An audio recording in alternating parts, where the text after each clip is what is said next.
Hey folks, good afternoon. Welcome back to the farm. We got kind of a special thing we're doing today. There's a chili cook-off in town. So we're going to whip up some really good chili, take it in there, and see how we do. Come on along.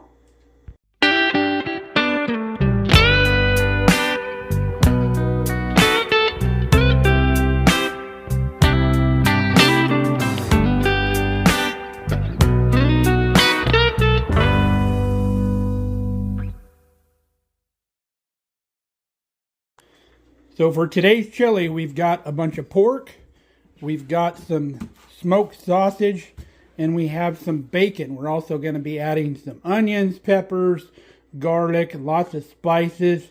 Let's get this going. I think the first thing we're going to do is we're going to cook up our pork. We're going to cube this in about 3/4 inch cubes or so.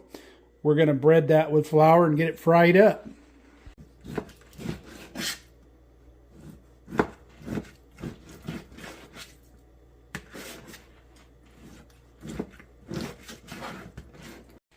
Got all of our pork cut up. We're going to get some oil started in our pot. We're using our really good rendered lard. We're going to kind of deep fat fry this after we coat it a little bit. We're using our standard breading mixture. 1 cup flour to every 1 tablespoon of seasoning. I'm using my favorite Pappy seasoning here. So once our oil is up to temp, we'll bread some of our pork. We'll do like 1 layer in the bottom at a time. We don't want to overload the pan. And then once it's fried good, we'll throw it into our cooking pot over here. Got our deep fry thermometer in here. We're waiting to come up to temp. So while we're waiting for that, we're going to go ahead and dice up our bacon and our sausage. Just realized I still got my mark from the basketball game last night. Doesn't come off very well. Must be some pretty good permanent ink.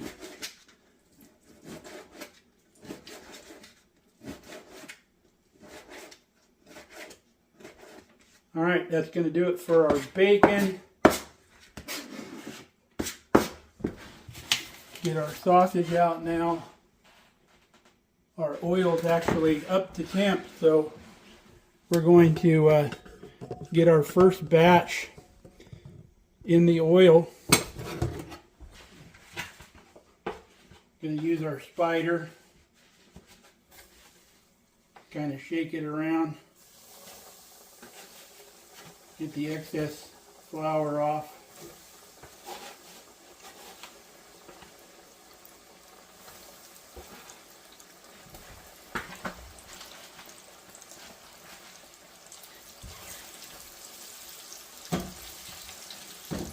While that's cooking, we'll monitor the temperature a little bit. We're still right at 350. We won't let it get any higher.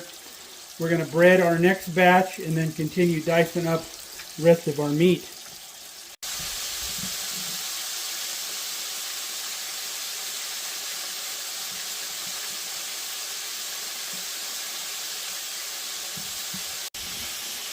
While that's frying, we're going to cut up our sausage. I'm going to quarter these lengths. So we'll slice them long ways that way twice. And then we'll cut it across. We don't want humongous pieces of sausage in our chili. So I'm actually going to take this meat when it's done, put it in this bowl because I want to get our veg and our bacon and stuff going in this pot here. Okay, we got our bacon going in here. Looks like our meat is fried. We'll go with our next batch. Nice golden brown on our meat. It's going to give it a lot of flavor.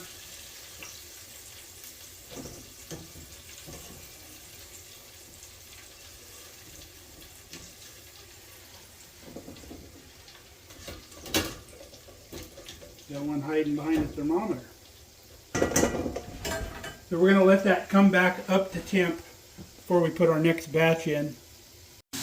Got our sausage all cut up. We've got the equivalent of a bell pepper or bell pepper and a half or so, and a whole onion.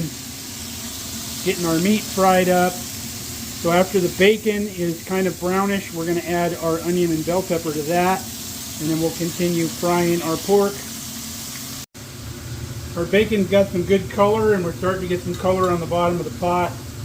I'm going to remove some of the oil. I'm just going to dump it right over here in our fry pot. We're going to leave a little bit in there so the onions and the peppers have something to cook in. Probably about 2 tablespoons of oil left in there. So in goes our bell peppers, and in goes our onions. That cold stuff will break everything loose up off the bottom and get all that flavor off the bottom of that pan. Alright, our onions and our bell peppers have been cooked down. We're going to go ahead and add our sausage to the mix. Get that warmed up.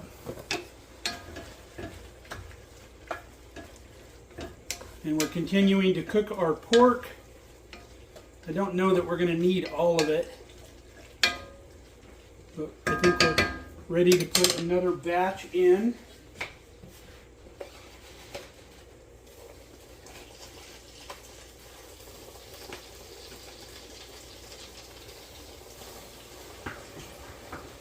Get that frying.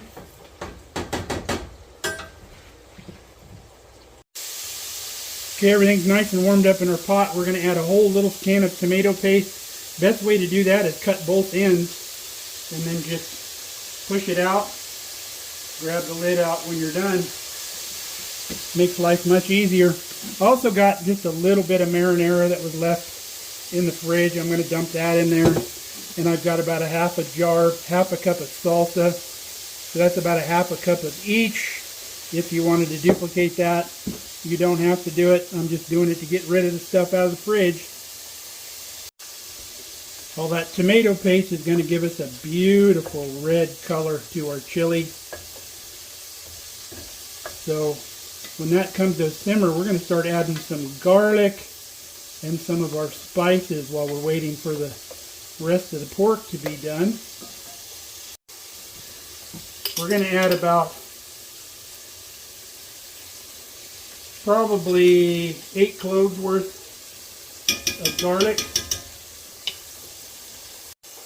We're going to start out with about a tablespoon of our chili powder. Probably going to add more later. And I always add about the same amount of ground cumin, because you can't have chili without cumin. There we go. Giving all those spices a stir, get them all woke up.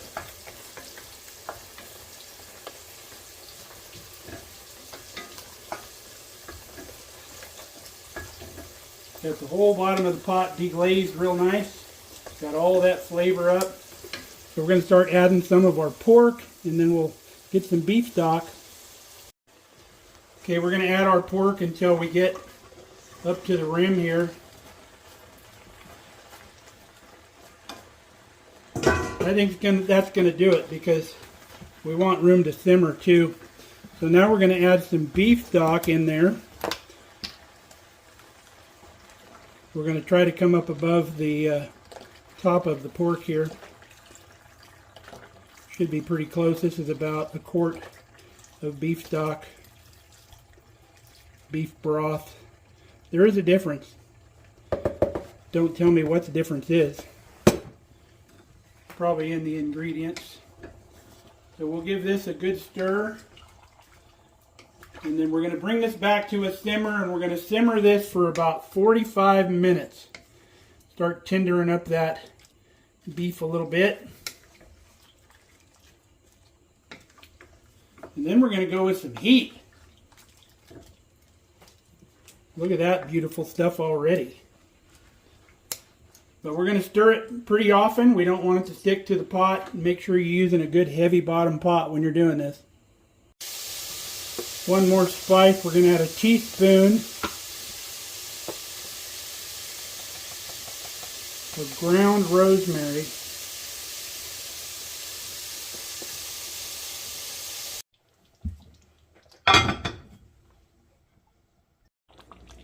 So about every 5-7 minutes, something like that, we come in here and scrape the bottom really well with our flat scraper. Don't want anything to stick down there and start burning. And then it looks like we need to add some liquid. Let's add about a cup or so of water. Get back above that beef there.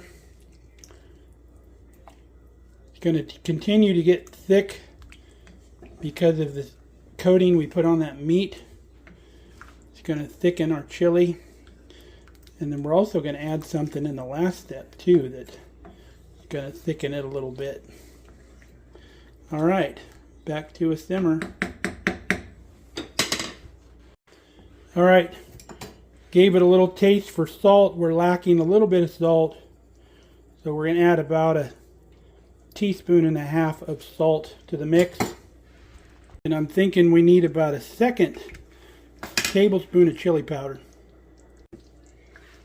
And because we bumped up the chili powder, we're also going to bump up the cumin in equal amount. All right, it's been about 45 minutes. We're going to start adding some heat. We have, let's see, about 1.5 teaspoons of our habanero salsa that we make, that I literally put on everything I eat. So that's going to bring a little bit of heat to the party. And then we're going to do about a full tablespoon here, maybe a little more, of our jalapenos. These are pickled jalapenos, so we'll get a little bit of acid with those. And then we're going to add about a 1/4 cup of ketchup. It's about what we got left in our ketchup bottle here. And that's going to give us just a touch of sweetness, a little bit more of the vinegar. I didn't want to put the ketchup in too early because there's a lot of sugar in ketchup. And I don't want this to burn. And it's more apt to burn with that sugar. So we'll get all of this jar in the mix and we'll get it stirred up. Now one of the last things we're going to add is 5 corn tortillas. These are about maybe 5 inches across. Good chili's got to have some corn in it. Whether it be, you can use tortilla chips, or we're just using the tortillas right out of the bag. And we're not going to stir these all the way in. We're going to want to kind of let them float on top, because when they get down in the bottom, they'll start sticking. So we're just going to get these down in the liquid so they'll start breaking down. These will basically disappear in your chili. And that corn tortillas, the corn masa that they're made with, that's going to give the chili a really good flavor and texture. If you've ever had chili and you thought it was missing something, it was that corn. So if you've never tried putting the corn tortillas or the corn chips in your chili, definitely try that. Now if you're using corn chips, it would be about 30 regular sized corn chips. So this is going to simmer now for about another 45 minutes. And you definitely want to come back stirring this quite often, about every 5 minutes or so. That's going to be beautiful chili right there. Now you might have noticed we did not put any beans in the mix because chili doesn't have beans. If you put beans in the mix, you got chili beans. Real authentic chili, no beans in it. Alright, our chili is pretty much done. Still not sticking to the bottom. We've kept a good eye on it. Look at that beautiful deep red chili. The meat is nice and tender but not falling apart. Perfect. So we're going to shut this down. I'm going to clean the pot up a little bit before we go. And then we'll head to town.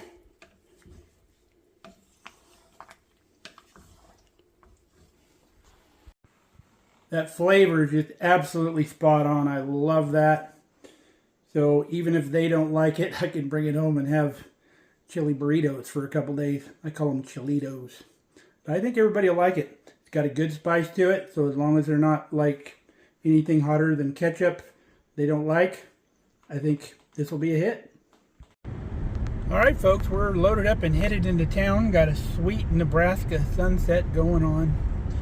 I'm hoping this chili cook-off isn't like every other chili cook-off I've been to, that they weren't very well organized. Everybody was unsure on the judging and what the criteria was, and the judges really didn't have direction. There was no structure.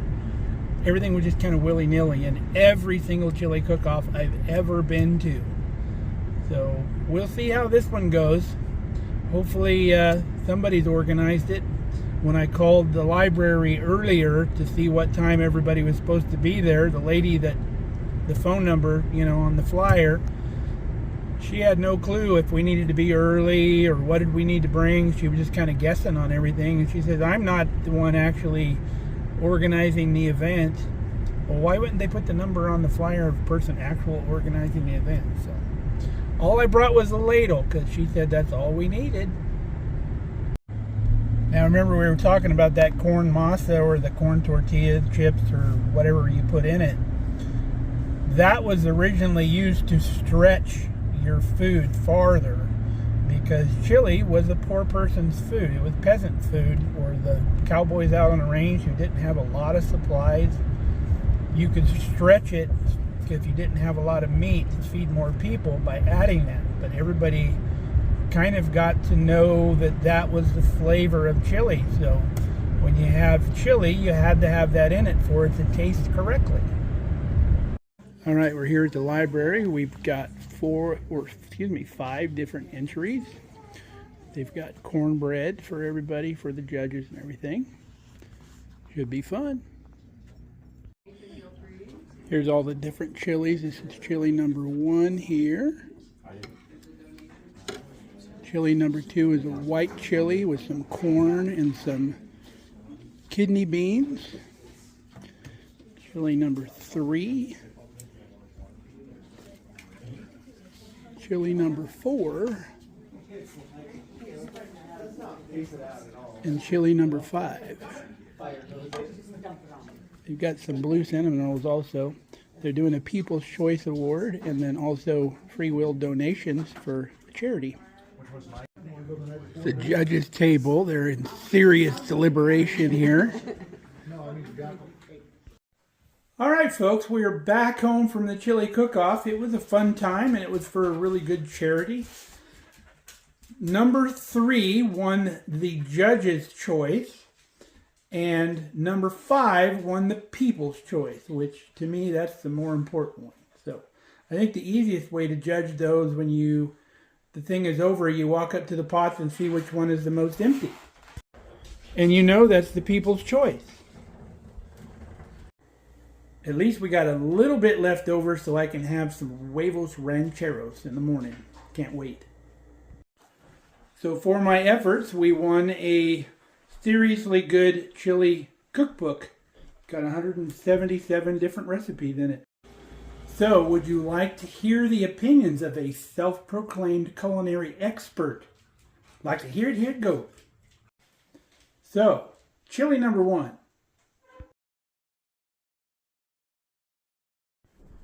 Chili number 1 looked really good, and I had high hopes for it. But the texture was really good and everything, but the flavor really left me wanting something. It was kind of flavorless. It tasted a little bit like boiled meat. It needed more flavor. So chili number 2.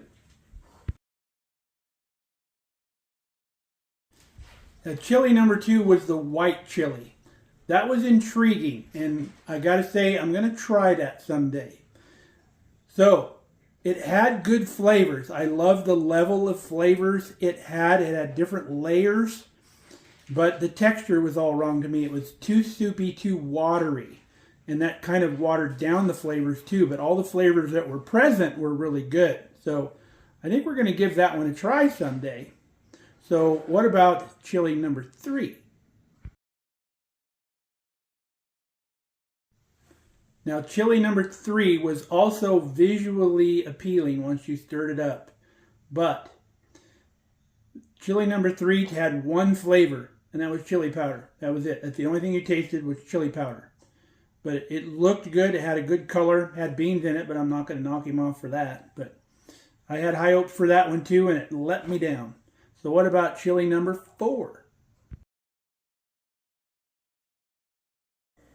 Now number 4 had more layers of flavor than the others, but it was a soupy mess. The texture was all wrong. But otherwise it was decent chili. So what about number 5? Yes, I'm going to judge my own chili. Sorry.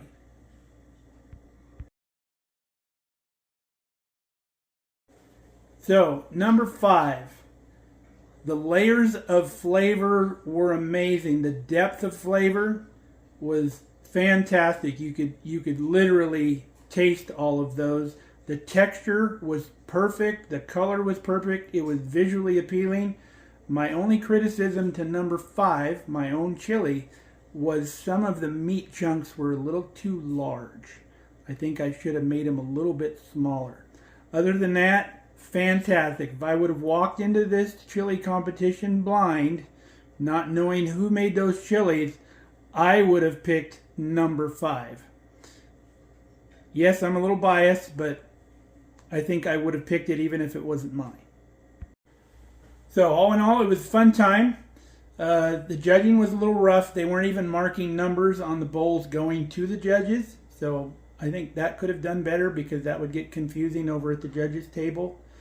And a lot of the judges were kind of from the same family because I don't know how much effort they went into finding judges. But I'm not saying that they were biased or whatever, but you'd think you'd want a broader range of judges, maybe get some culinary experts or, you know, some big people around town, get them to judge or whatever. But all in all, it was fun. It was for a very good charity, and we had a good time. So, and we got the People's Choice Award, which I think is the most important one out of all of them. So, hope you enjoyed our little field trip here with our chili competition we did today. I hope you try this recipe. It's really good. I think you'll like it. So, till next time, stay safe, stay healthy. We love you guys, each and every one of you. Come back and see us here at the farm. I tried this one chili and it set my mouth on fire and I had to drink a 2-liter of Mountain Dew.